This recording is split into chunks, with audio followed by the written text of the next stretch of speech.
welcome to our second session in American English Live Series 23. My name is Dr. Darlene Wiggins Dockery, and I will be your host today, along with my colleagues behind the scenes, Elena and Alexis, who will be responding to your comments and your questions in the chat. We are so excited that you are here with us today. We wanted to let you know that today's session will be recorded and shared across various platforms.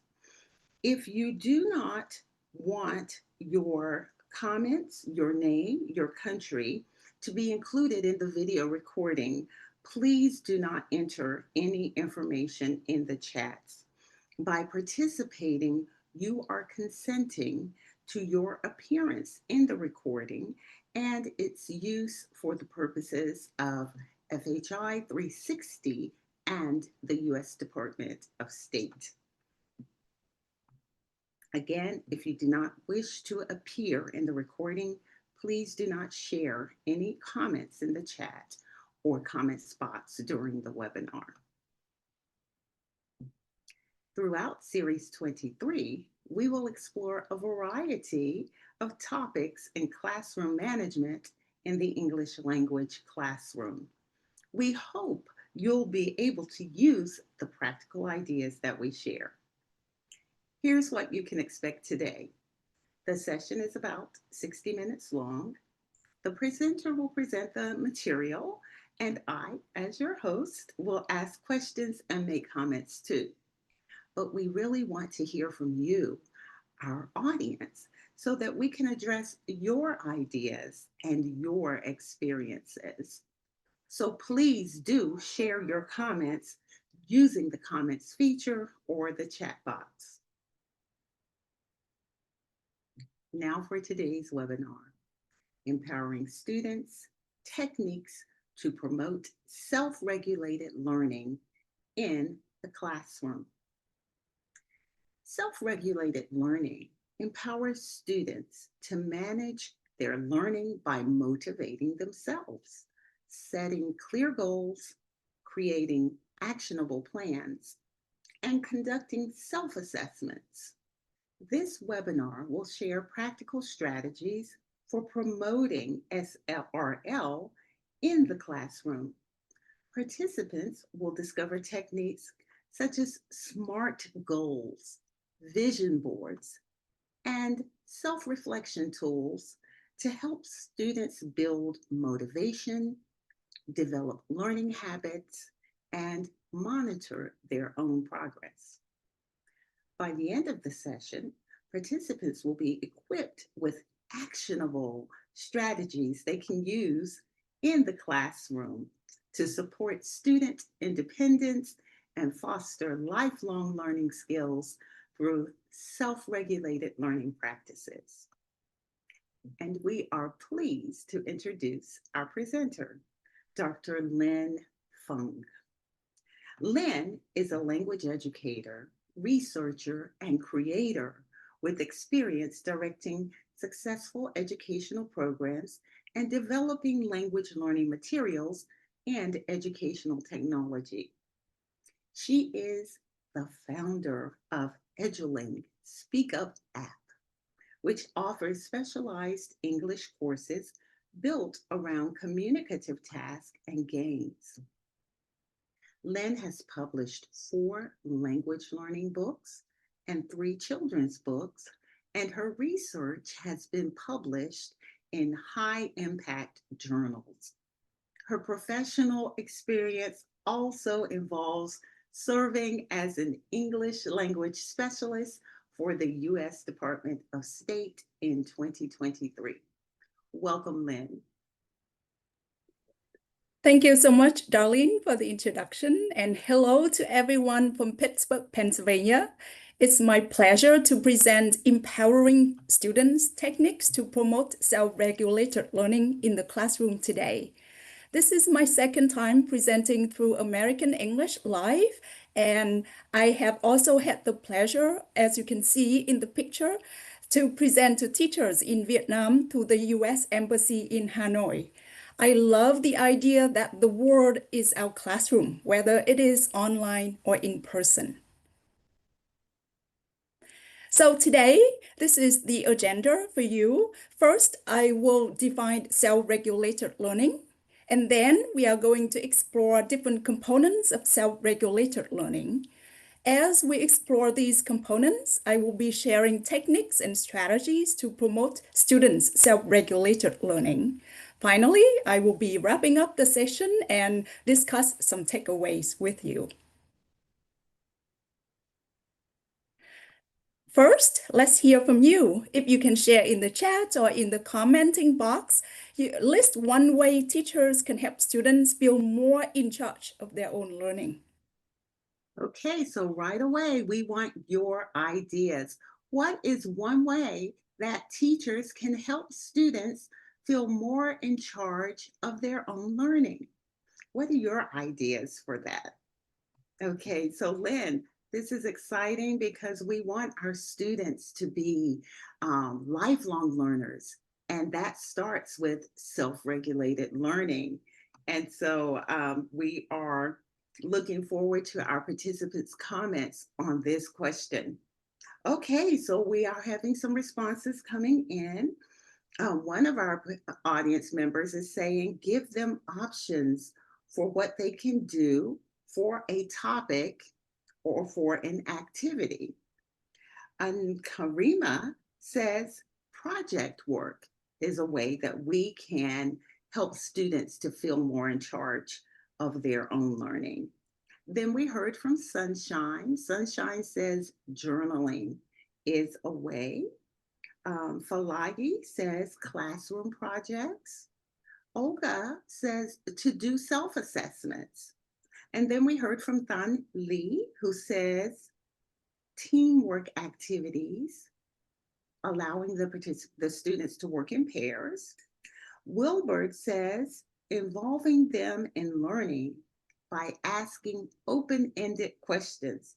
So we see our teachers already have a lot of ideas for how to help their students be in charge of learning. And I'm sure they'll be ready to implement the ones that you share. Back to you, Lynn.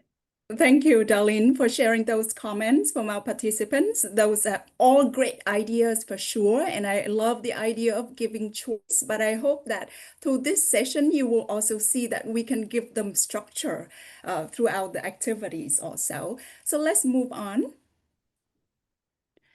Let's start by asking what is self-regulated learning? And we are going to unpack the term here. First, the concept of self. This simply means you, the learner. It's about your own thoughts, actions, and decisions. Regulation is about managing or controlling something. In this case, it's about managing your own learning processes. And learning is the process of gaining knowledge and skills. In language learning, it is about developing language skills for personal, professional, or academic purposes. So putting these together, self-regulated learning means you're managing your own learning, you decide what to learn, plan how to do it, stay motivated, track how it's going, and adjust your approach if needed. As a teacher, we actually play a role in promoting our students' self-regulated learning. Now, let's look at this definition from a really renowned scholar in this topic, Zimmerman. Self-regulated learning involves how learners cognitively, motivationally, and behaviorally promote their own academic achievements.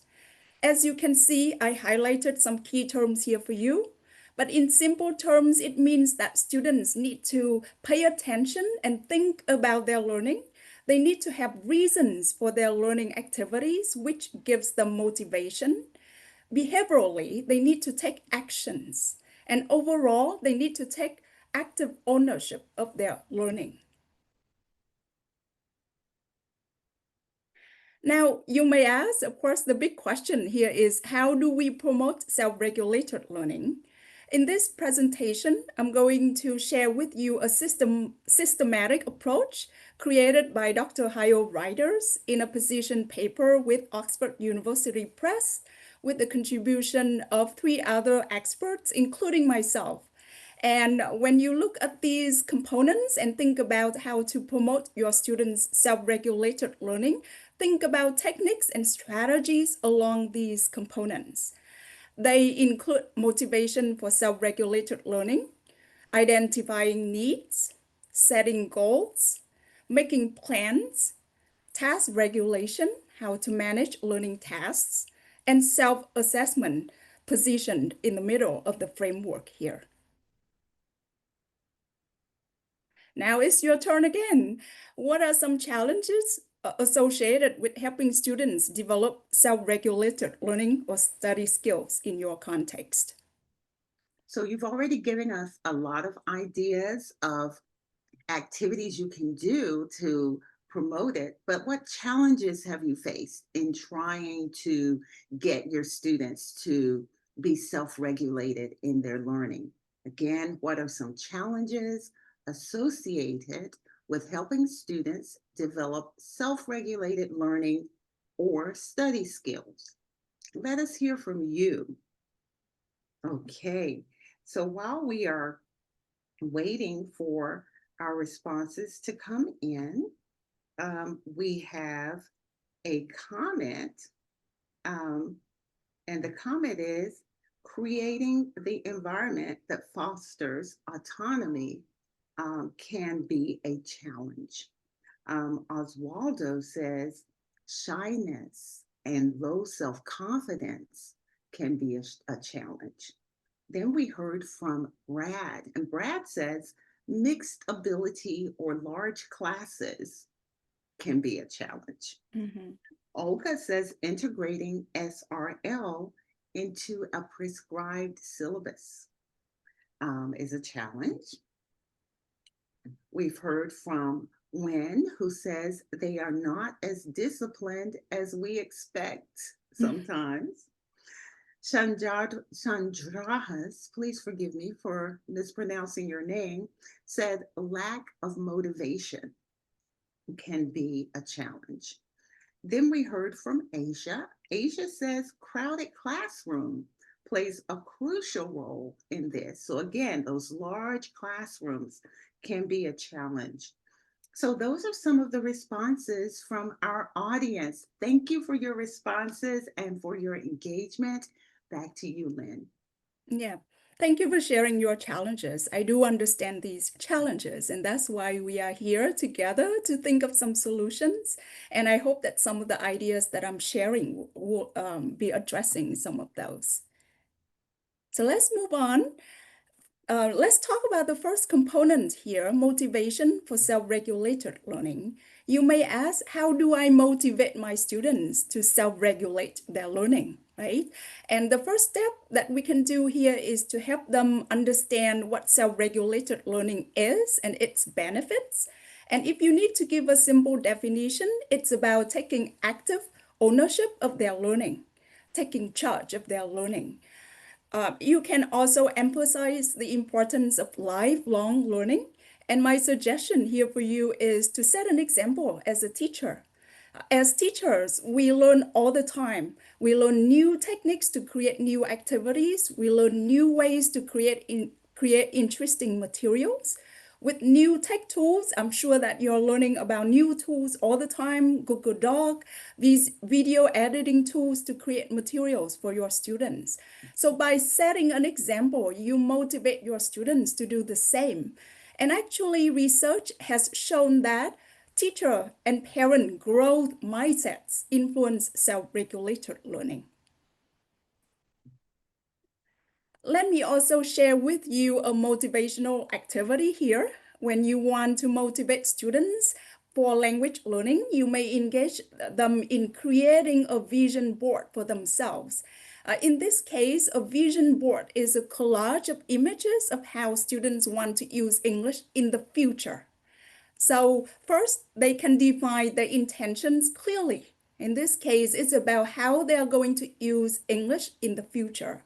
They can imagine the different roles, the different situations that they will be using English in the future. Then they can gather supplies like a board or glue or scissors And the next important step is to find visuals that can inspire them. And the visuals can come from any printed materials, can be newspapers, magazines, handouts that they see. After they have those visuals, they can arrange and assemble them on the board. Having visuals is important because it helps them to visualize and to envision their future more vividly. After they have the board, they can place it where they will see it. It can be in the bedroom or it can be in the office. And as they look at the vision board, they can also reflect on their process of getting to their vision and also update those visuals as necessary.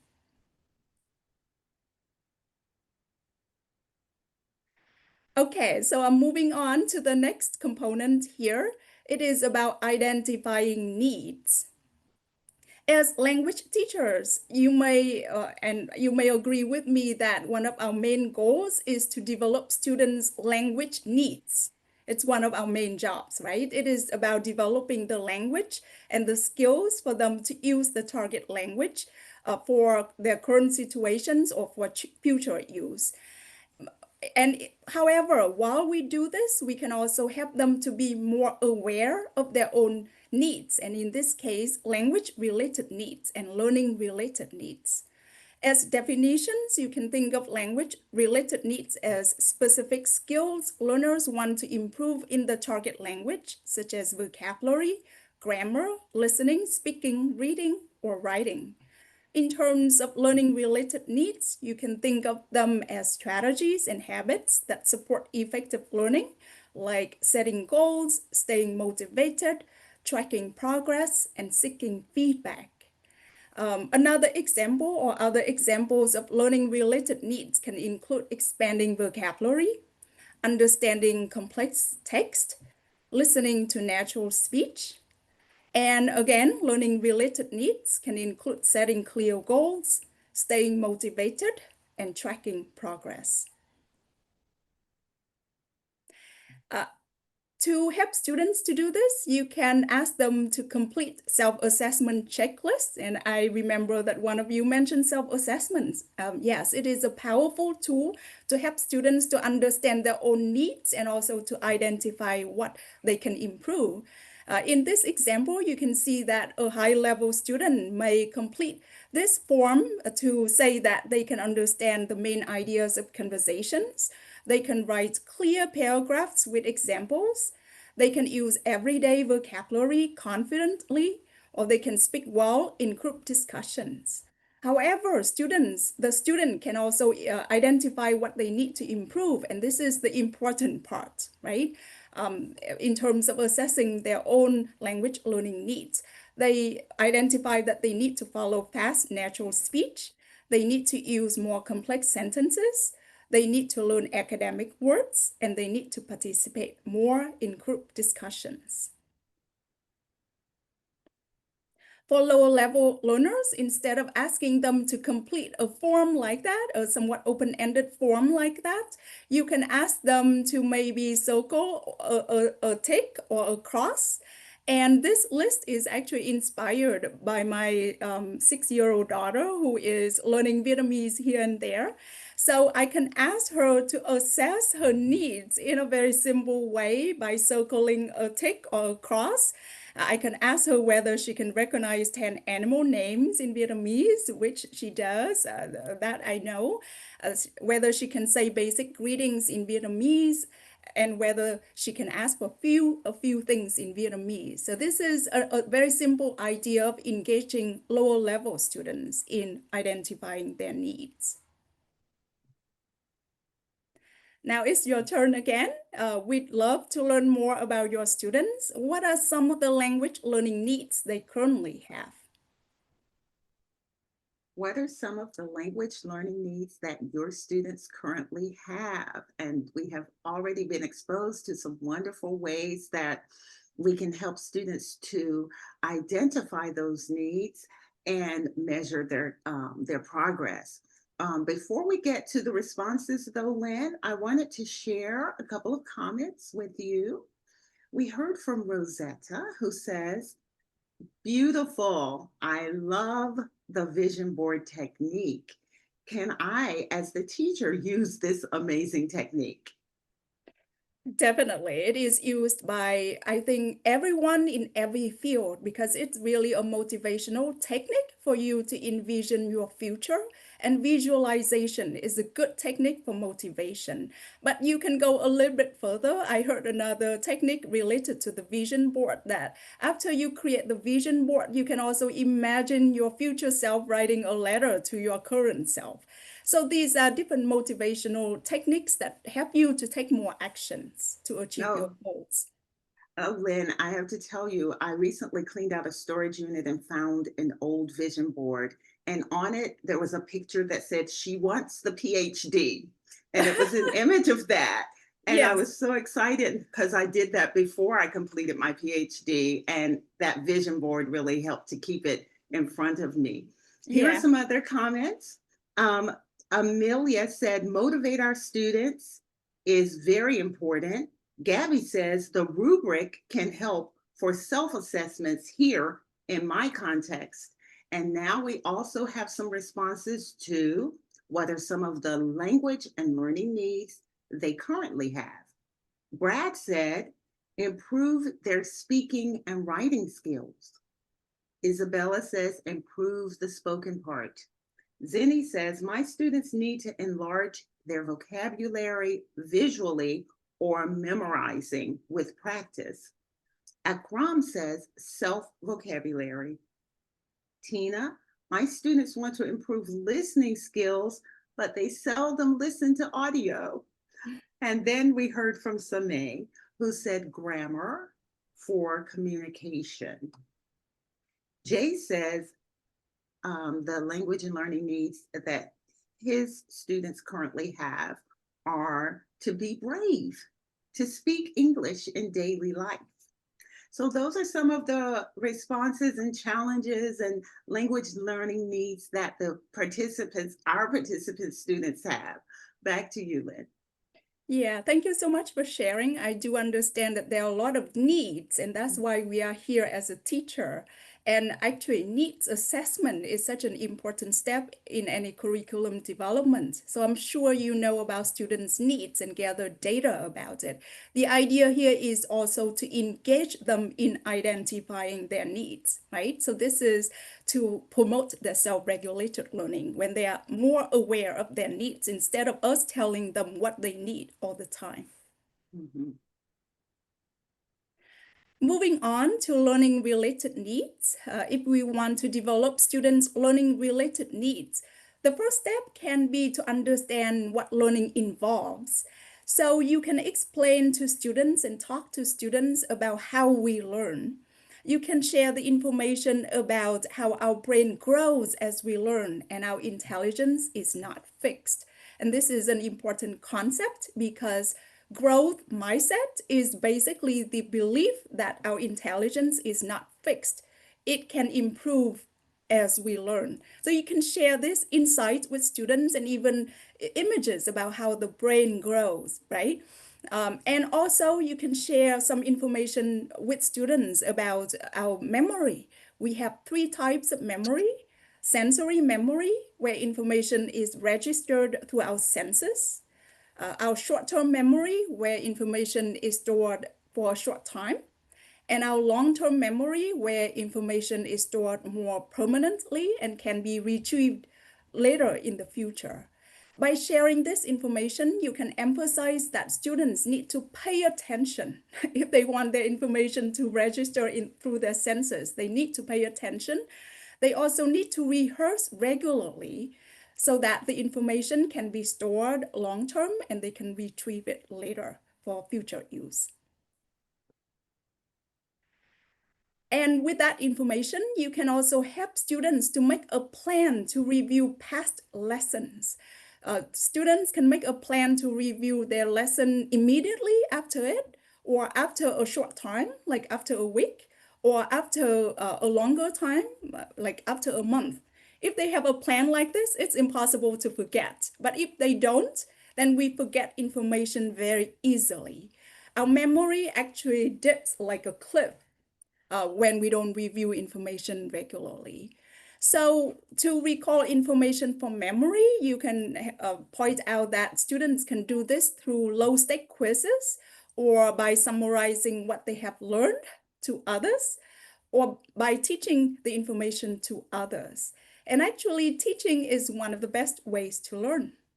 You need to know the information, but you also need to know how to communicate the information to others.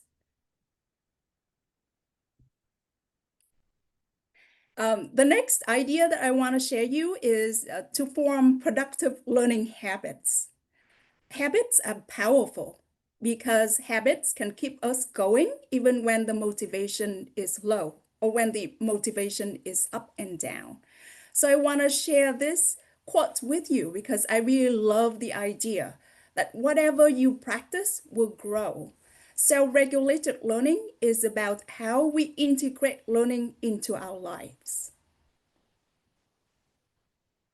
And to help students form new habits, I want to share 5 tips with you. I have shared these tips in videos, but I want to share this with you. To form a new habit, try it consistently for a period of time, preferably for 30 days or 4 weeks. That's the common advice. Also, have a schedule and check if you have done it. Right? You have an idea, you need to do it, you are doing it, you have done it, then check on the schedule. And you can see on the screen here, I have a very simple schedule of the 7 days of the week and different weeks. So you can put a check mark. It's satisfying to be doing it, but please do it. And another idea or tip is to set reminders or notes so that you hear the alarm and it reminds you to do it, or you see the notes and it reminds you to do it. You can also attach the new activity to an activity that you enjoy. If you love drinking coffee in the morning, then maybe immediately after doing it or while doing it, you take a lesson, a short lesson, or review some vocabulary. And after the action, reward yourself with something small. Maybe watching a small TikTok video, or don't spend too much time on it, but watch a video to reward yourself. So those are the 5 tips that I want to share with you that can be useful for your students.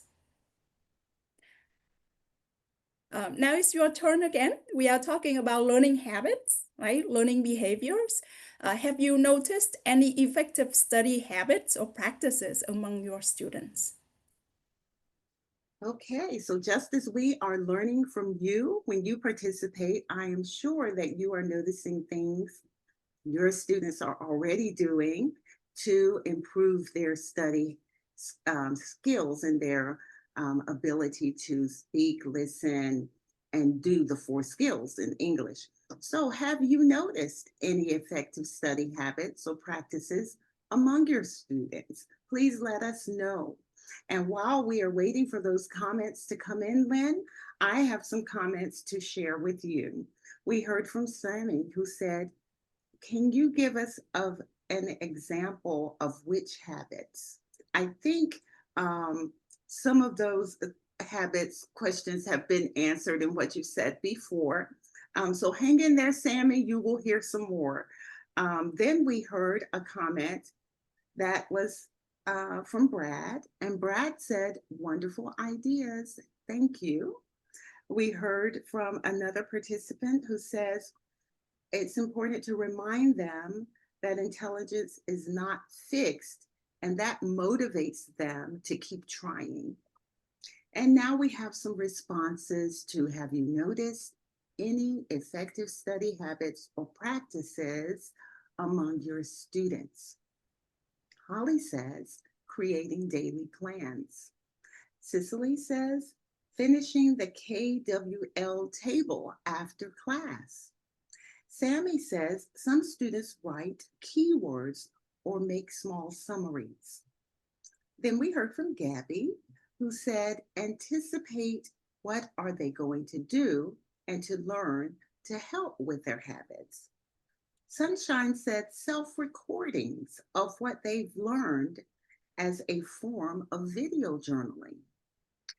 Then Olga has seen her students playing grammar and vocabulary games online. And Neha has says learning journals. Janet says talking in English out of the classroom every day. As students of a foreign language, we practice to gather vocabulary, good pronunciation, and production. We heard from Nira, who says talking to the mirror. That's a good one. And then we heard from Gora, creating an English club. Gamulia says practice new words using apps. So Mhm. their students are already using some strategies and creating habits. That's good to hear. Thank you for your participation. And back to you, Lynn. Yeah, thank you so much for all those wonderful activities that your students are doing. And imagine that they are doing more of that. Or imagine that there's something new that you want your students to do. Yes, playing vocabulary games and grammar games is useful, but what if they want to improve their speaking? Then speaking is important. So I love some of the ideas in terms of recording themselves, even talking to the mirror or talking to someone else. And imagine again, if they want to improve speaking and they do it every day, you can see how their speaking skills can grow. Now we are moving on to two very important components, setting goals and making plans. And I want to present them together to emphasize the idea that these goals and plans have to be specific. Or you can think of this acronym SMART. Perhaps you have heard of it. SMART stands for specific, measurable, attainable, relevant, and time bound. So goals and plans should meet these criteria. I want to give you an example here. A student may have this goal, and I know many students that I work with have this goal, achieving an IELTS score of 6.5 by December to improve my English proficiency for studying abroad. And you can see that this goal is specific enough because it is focused on IELTS and studying abroad. It is measurable because you can decide whether the student will be attaining it by December or not, whether they get a 6.0 or not.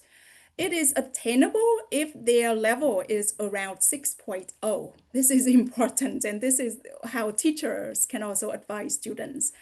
It is relevant because it supports English learning and academic plans.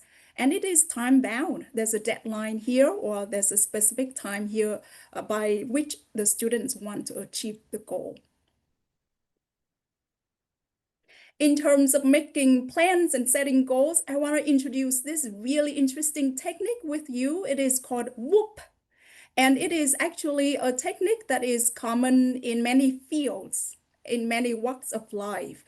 It is special in that it uses what is called mental contrasting by engaging students in imagining a positive outcome and a positive feeling of achieving the outcome, immediately followed by visualizing an obstacle, an internal obstacle. So that is interesting, and it has been used in many fields, including education. So, wish means a challenging but achievable goal. Outcome is the best outcome coming from achieving the goal. It can be a positive feeling.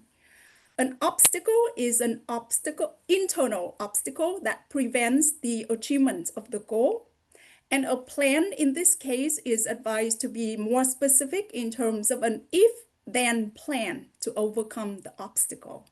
So let me give you an example, and I'm sure that after this presentation, it will be even more motivating for me to do this.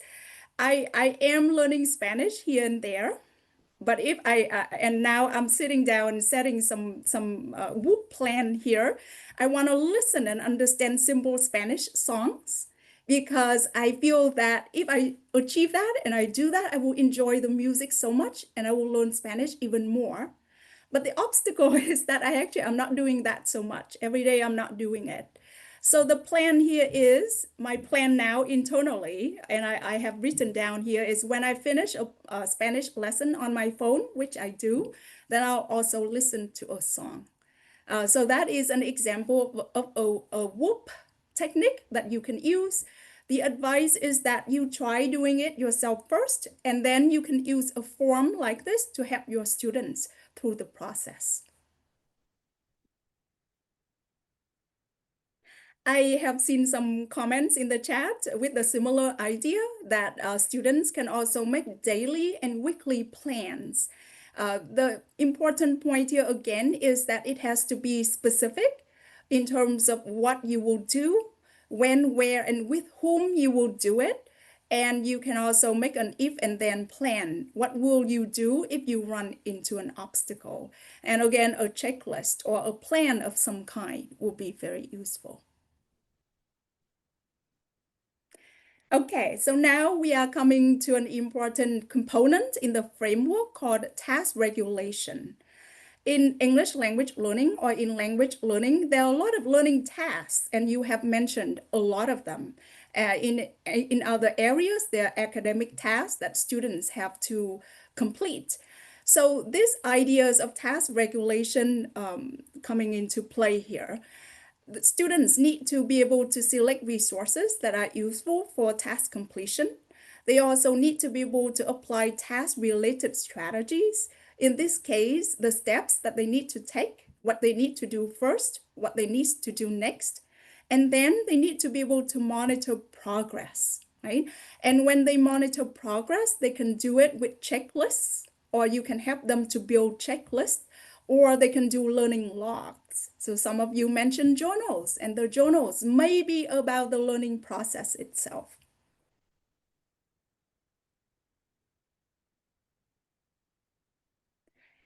I want to share with you this example of a checklist when students prepare for a presentation.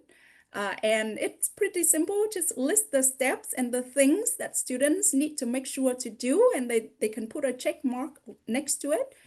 And you can see that in this checklist, there are some principles that support self-regulated learning also, like seeking feedback or reflect on their improvement, or also some steps to motivate themselves, right? I feel confident and ready to present. That is also preparing themselves motivationally and emotionally. For me, I often share strategies with students. So if you notice that some strategies are helpful and some strategies that may not be helpful, then you can also share strategies with students.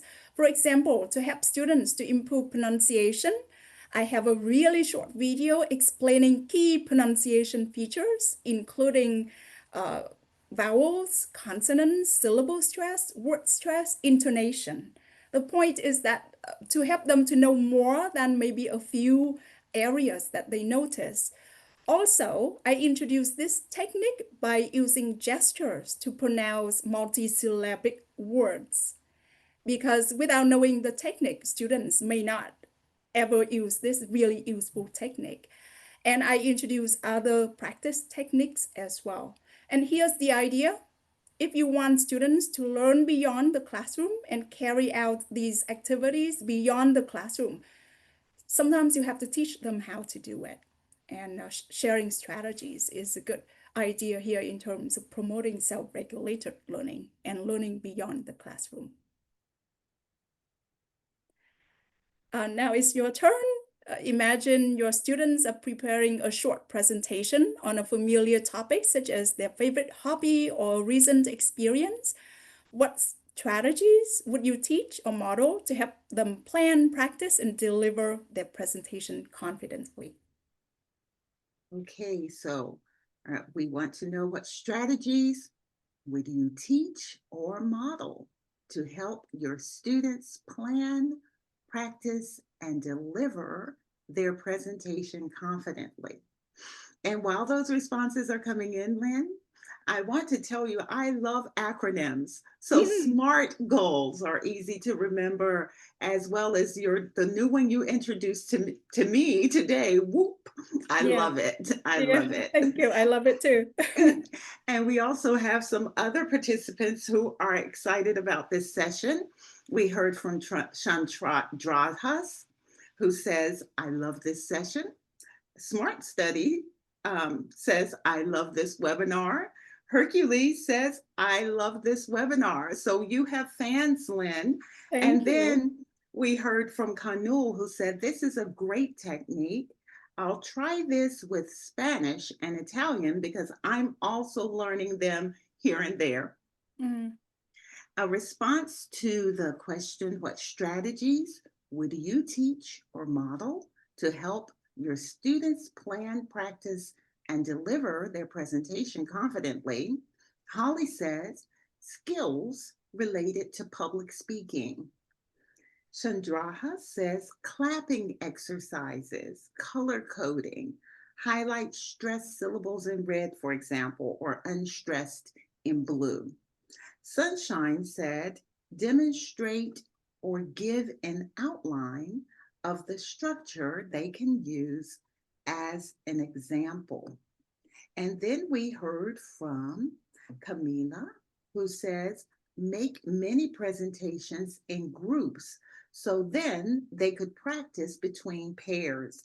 And also, it could be nice if the students could evaluate their pairs also. Oswaldo says, when presenting something, they first practice with the teacher to receive feedback, then they go public. Mm. And finally, we are hearing from Baba Kaur, who says the trial run approach. So, Mm. those are some of the things that our teachers in our audience are doing to help our students, their students, to practice and deliver their presentations with confidence. Back to you, Lynn. Yeah, thank you so much. And I can see that this is where your expertise and experience really shine here because that's what we do. We help our students to complete these academic tasks and these language learning tasks. And again, some of you say that you don't have time maybe to address self-regulated learning if the curriculum is prescribed, but you can see that we can put in some activities to help them to monitor their own progress, a checklist where they can use to check what they have done. So I hope you now have seen that we can integrate some self-regulated learning activities into the way you are already teaching your students. Okay, so you mentioned feedback, and feedback is important for several reasons, right? Feedback, students can use peer feedback and teacher feedback to know their needs, their language learning needs, but they also can use it to improve their task performance. So I want to share this idea with you because the idea here is that feedback actually doesn't lead to learning. Engagement is where learning happens. This is the idea that if you spend a lot of time giving extensive feedback, but if the students are not even engaging with them, then learning is not happening. So engagement with the feedback is where learning happens. So what can we do? I want to give you an example here. So this is an example taken from my experience with some modification here. The assignment here as part of a speaking class is for the student or students to submit a voice recording describing a painting. After the students submitted their recordings, I listened to the recordings. I actually looked at the transcript of the recording because now with technology, we can do it easily. I also looked at the feedback that the AI has already given to the student. And then I provided further feedback. And you can see some of the language there. Thanks for submitting the recording. You did a good job describing the painting with enough details and good vocabulary. What you need to improve the most is organization, grammar, and pronunciation.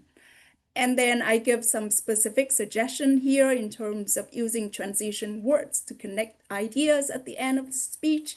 In terms of grammar, I actually refer the students back to the AI feedback because it actually does a pretty good job of pointing out the errors.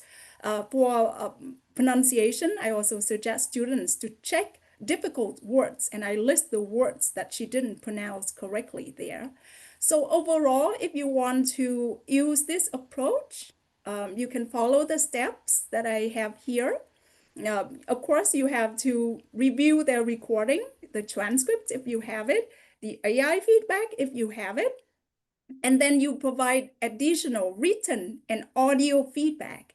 In my case, I did provide some audio feedback because I wanted to pronounce the words, to say the words that my students mispronounced. And then in class, we discussed the feedback. I asked them to look at my feedback again. We discussed the feedback and we practiced weak areas for all of the students. Then I asked the students to do the recording again. Sometimes I ask them to do it in class, and sometimes I do ask them to do it out of class. So I just want to share that this is actually good use of your class time, because if you give feedback and students are not engaged in it, then learning is not happening. Finally, now we have come to the last component of this framework, self-assessment. And you can see that it is in the middle of the framework because you can think of it as assessment of all other components. As teachers, we can help learners to reflect on their learning process. And these are some really simple but useful questions that you can ask students consistently, or they can answer themselves consistently. What was the lesson about? What did I learn? What made it difficult? What's next? You can use Google Forms or exit tickets. And in my case, when I ran a conversation exchange program for 14 weeks, and we had weekly live conversations, at the end of each session, I actually sent a Google form to the students and asked them to complete these, actually, the first 3 questions. And the information helped them to reflect on their language use and communication skills while helping me to plan for the next session. So again, use these regularly with your students to help them to reflect. Questions that students can ask more broadly about self-regulated learning include, am I on the right track? What was not working for me?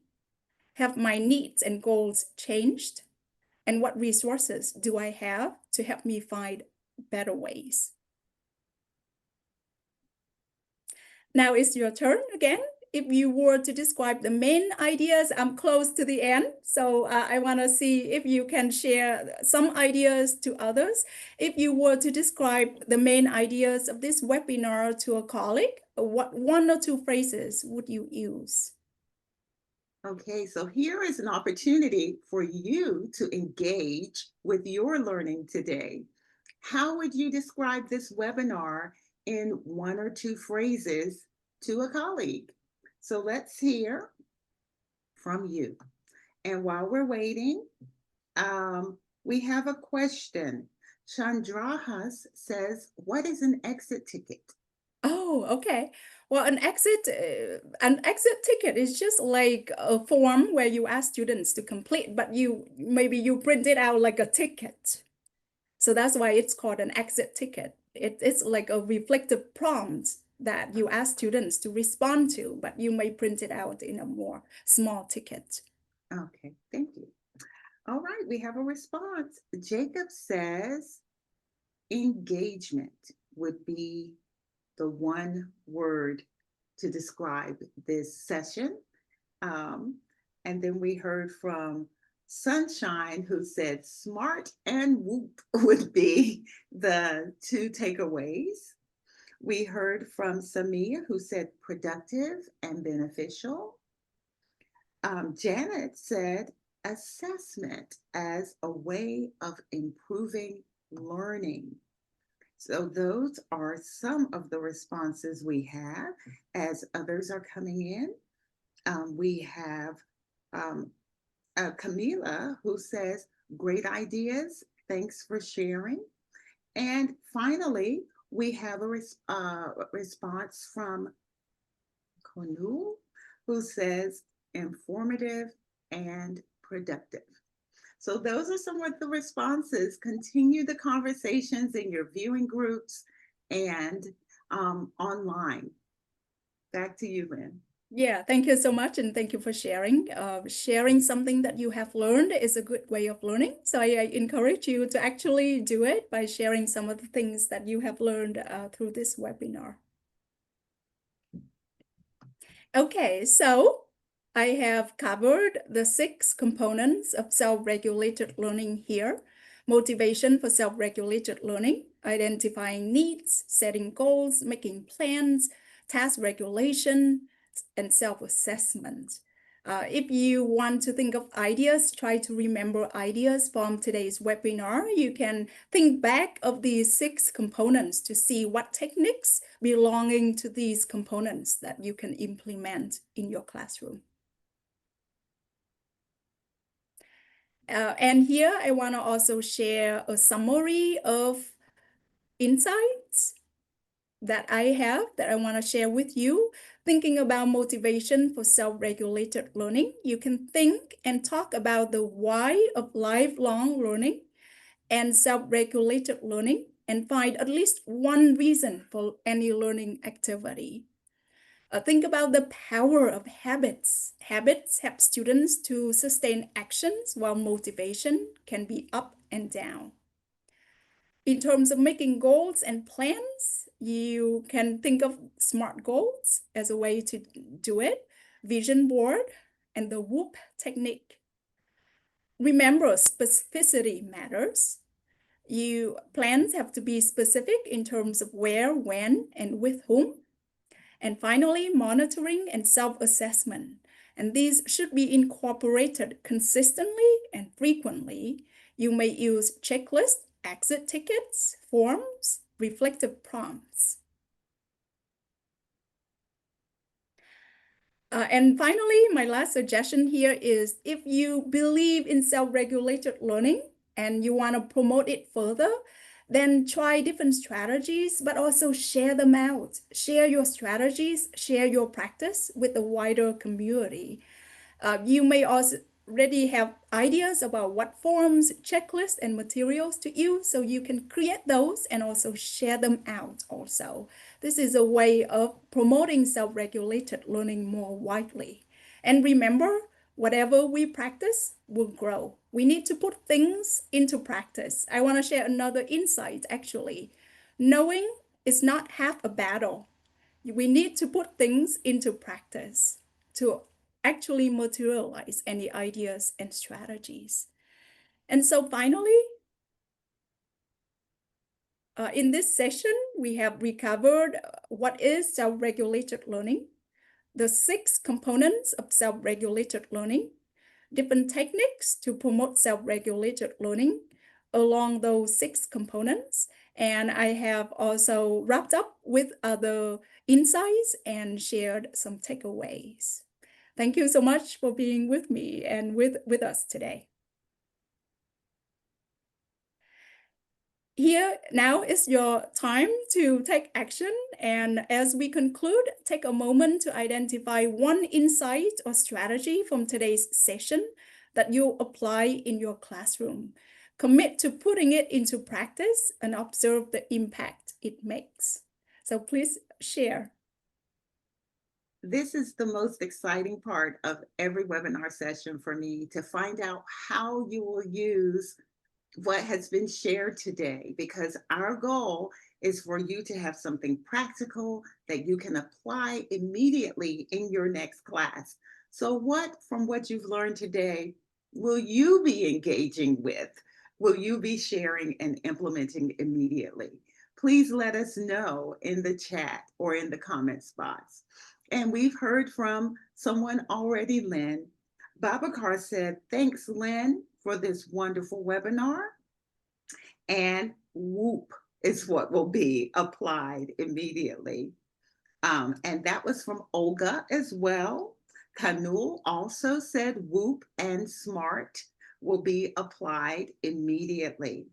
And as some other responses are coming in from Van Lee, create the vision board will be applied immediately. Tina says SMART to track the student's improvement. Sunshine said helping students to realize the importance of SRL. Awais said SRL will be applied in our class. So those are some of the comments that we had.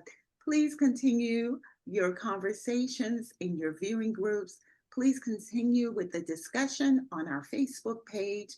We want to hear how you are using this wonderful information that Lynn has shared today. Back to you, Lynn. Yeah, thank you so much, Darlene. And thank you for sharing some of the ideas that you are going to implement. I just want to comment that it's true for the whoop technique. The advice is that you can do it regularly because students can focus on small goals and keep using the technique to achieve their goals, to plan and achieve their goals. So please, you can use these techniques as frequently as you would, as the time allows, actually. All right. So finally, I want to share some resources with you. I mentioned the position paper from Oxford University Press. It's free, you can download it, and there are some blog posts that you can check out without having to download the paper. I have also written a really short summary on my blog at juling.org. You can check out the whoop technique. It is quite popular and it has been talked about a lot to see how you can implement it further. And I'm happy to stay connected with you through my website at juling.org or through social media. So thank you so much again for being with us today. And thank you, Lynn, for the wonderful strategies that you have shared with us today on how to promote self-regulated learning in the classroom.